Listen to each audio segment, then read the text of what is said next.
Good morning once again, Olamide. Good morning again, team. There's so many important conversations to have. Yeah. And for the first time, Ibrahim didn't touch everything in the newspaper review. We're so focused on defections.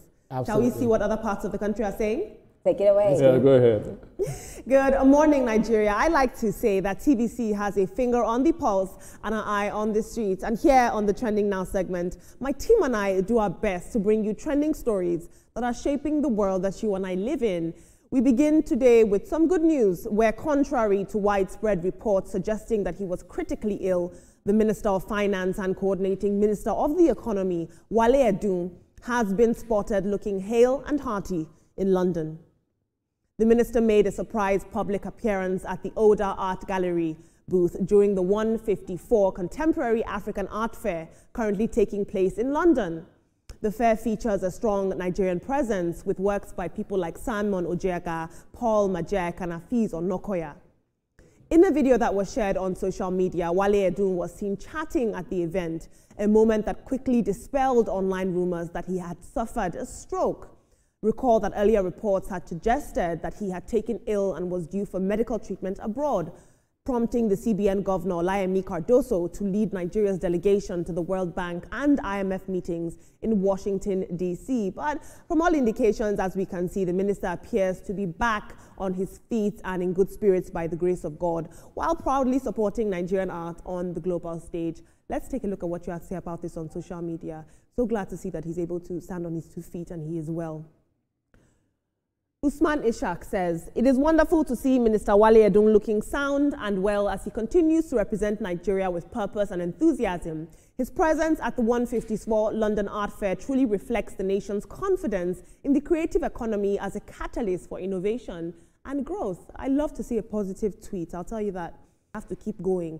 We know that these men spend long hours, in meetings. Sometimes they even start their day at midnight, going into long hours of the morning. A lot of people online are saying, is he really well, or is he trying to, show us that he's hale and hearty? And shouldn't he just rest? After all, he's just a man.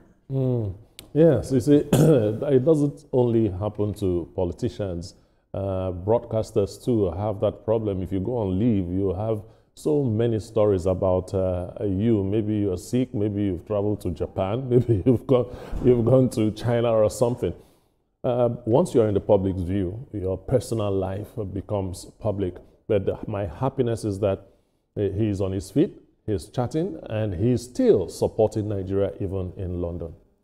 I was very happy to see him on his feet, Olamide, because prior to that, I had read on social media that ever since that he fell down and his knees, his hands, he cannot move it. And it's just sad that we are very fast to spread this kind of negative information about anybody. A lot of people don't like politicians, but at the end of the day, they are human beings as well. So leave politics aside. You do not wish death or sickness or anybody. I'm one person that I'm excited to see that he's working, he's fine, and I just pray that he recovers and comes back to Nigeria. He's not even a politician. I think he's a technocrat.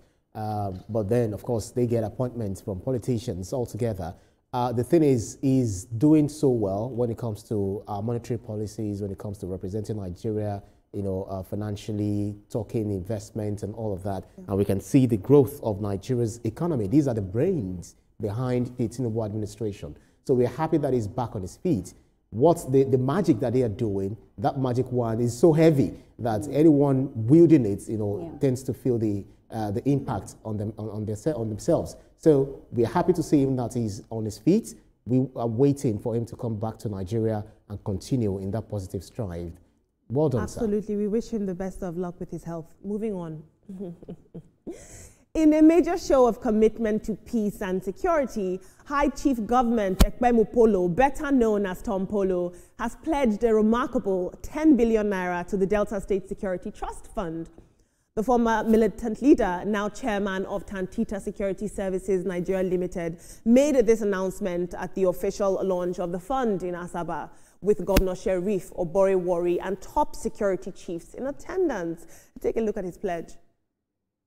I want to start by telling you that we are contributing 10 billion to this fund.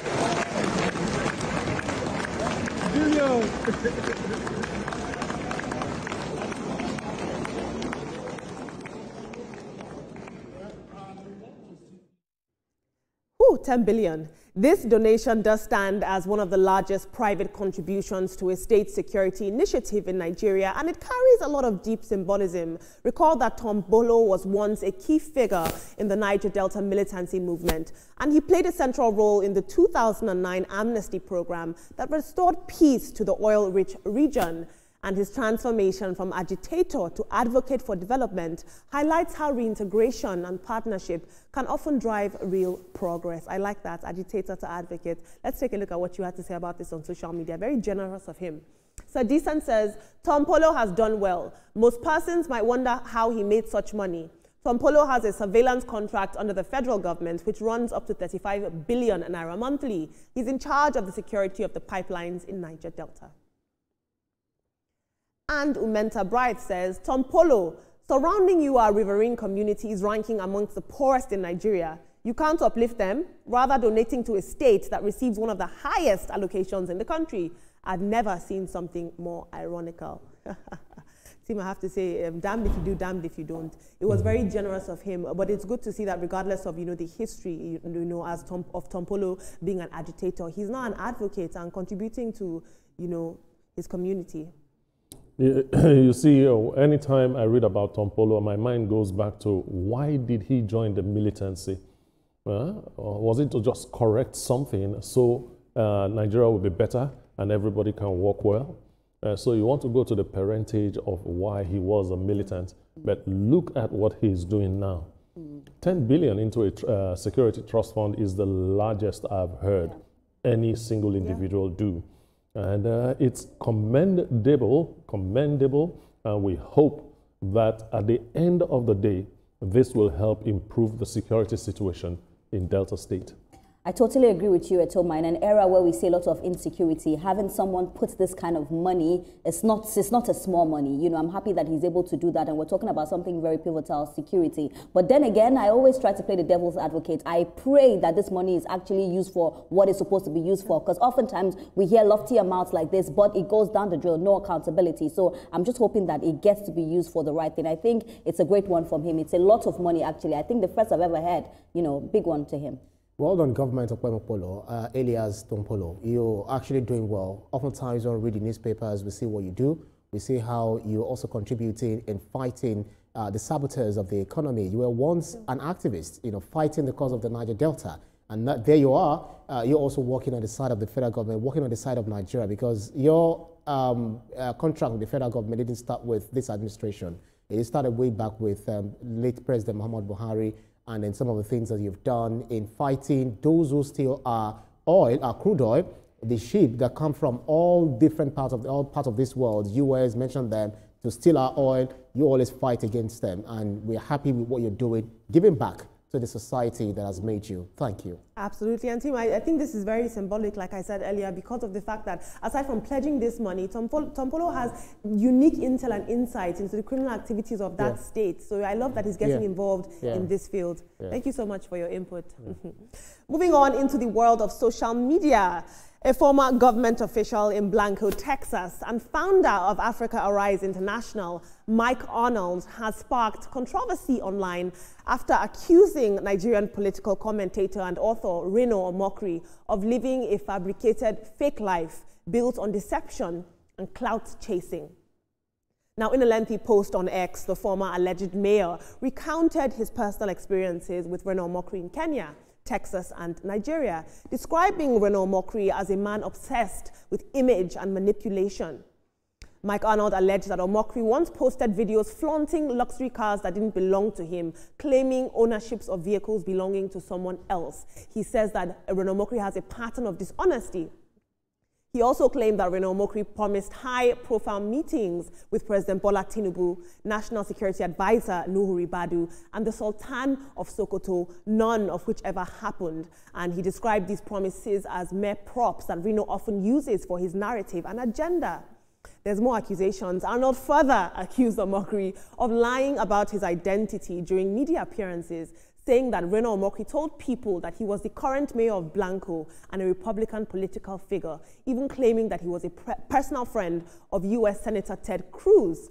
According to Mike Arnold, Omokri's alleged ultimate ambition in the future is to become Nigeria's vice president under NSA Nuhu Ribadu, a claim that has, of course, got people talking online. Now, as it stands, Reno Omokri has not issued any formal response, but the accusations are dominating digital conversations, and many Nigerians are debating the credibility and the motivations behind this expose. Let's take a look at social media. The man, the myth, the legend, Reno Omokri. Peter E. says, "Thank you, Mike, for having the courage to speak the truth. Most of what you stated are already known by millions of Nigerians. At Reno, Omokri doesn't care about Nigeria or what happens to Nigerians. He's self-serving. He's always quick to kiss or lick the boots of the highest bidder. We see through him and we are not fooled." The mayor of Crypto says, "You never had any problems with Reno until he spoke the truth, that there is no genocide against Christians in Nigeria. This is the problem with over-religious folks. You are tearing another man down just because he disagrees with you." Team, I'm coming to you now, and I'm going to put this in context for you very quickly. Reno Omokri invited this man to Nigeria to dispel the narrative that there was a genocide of Christians in Nigeria. And they sat on a panel together, and this man said, "No, I disagree with you, Reno. There's actually a genocide going on in Nigeria." But in the process of him being on that panel and spending time with Reno, he's saying Reno is using people's cars that are not his. He's promising big meetings and big contracts with the president, and he's essentially living a fake life. Recall that, a few years ago, Reno Omokri did come out to say there is a Christian genocide, and suddenly now he's talking out of two sides of his mouth. I don't think the issue here is that Reno Omokri has an opinion that is, the issue here is that he's talking out of two sides of his mouth, and people online are not having it. Well, social media doesn't forget, it doesn't forget. So somebody can call you out, and this coming from Mike Arnold makes it a little bit more controversial than it should be. Now, if this criticism is stemming out of this religious genocide that America is peddling about Nigeria, then this criticism is in furtherance of that. And that is not too good. But I will advise Reno that the more you keep silent, the more people believe this. I was just about to say that for a person that talks too much, it's very difficult to finally believe the person, because he says one thing today, tomorrow he's saying another thing. Yeah. And this is not the first time that he's been accused. Remember, Natasha also accused him. Remember, there was a pastor drama between him and a particular pastor. So this is not the first time I'm hearing people say things about Reno. He says a lot of things, and sometimes I just worry why he doesn't stand by one of those things. Saying he's living a fake life, I'm not going to, say that on TV, but well, let's see. When it comes to Reno, because the man is everywhere and he says different things. I've never been able to hold him by one word that he has said. He always seems like he goes where his stomach is going. So, well, like him or hate him, Reno is an intellectual giant. And then if you follow his tweet very well, apart from the fact that sometimes he talks about politics and all of that, when it comes to history, Reno is there. When it comes to giving facts, making some claims and giving facts, Reno is there. And when you talk about people accusing him, Natasha's accusation of Reno was debunked by Reno himself, debunked by fact, and then it was baseless. So much so that Natasha had to delete that tweet. So if you want to talk about that, but I'm not a fan of Reno either. The only thing that I just like about his tweet is that he tweets with facts and figures. And the fact that this accusation is coming from a U.S. Former mayor doesn't make it even true, because even we know that these U.S. citizens, these U.S. officials, they also lie a whole lot. They lie about terrorism, they lie about genocide, they lie about other government politics. We see what they do. They bully people as well. So it's just like Kettle calling pot black. So I do not want to believe that what he's saying is either right or wrong, or what Reno has done. Everybody lives a fake life. We know celebrities. No. When I say everybody, celebrities, people come in, say, I have this, I have that. Most people live fake lives. And so saying that Reno does this, does that, we should also check this man that is accusing Reno of what it is. So whatever the case is, we should just try to look for the truth on either side, so that we do not, by emotions or by sentiment, say one person is right, one person is wrong. Brian, quickly, how many things have we seen Reno say that he doesn't stand by? There's so many things. He says one thing, the next thing is another thing. Everybody does that. Not everybody does that. But it comes up with facts. It comes up with facts. He may have his good sides, but this is the person that doesn't stand by his words. The reason Reno is not enjoying popularity among so many netizens is because of his staunch criticism of Peter Obi, so much so that some people criticize him out of, Ibrahim, you Ibrahim mentioned earlier on that, Reno is an intellectual giant. And I ask you, some might argue that of what use is this intellect if you cannot apply real-world wisdom to the reality of the people, of the culture that you're speaking take you by your word. And no, you don't give an word. example of what he has said that is not correct. There's so many things, Ibrahim. Ibrahim, we don't have time. We don't have time. Reno is an intellectual. There's so many things, Ibrahim. We just absolutely love him or hate him. Let's move on.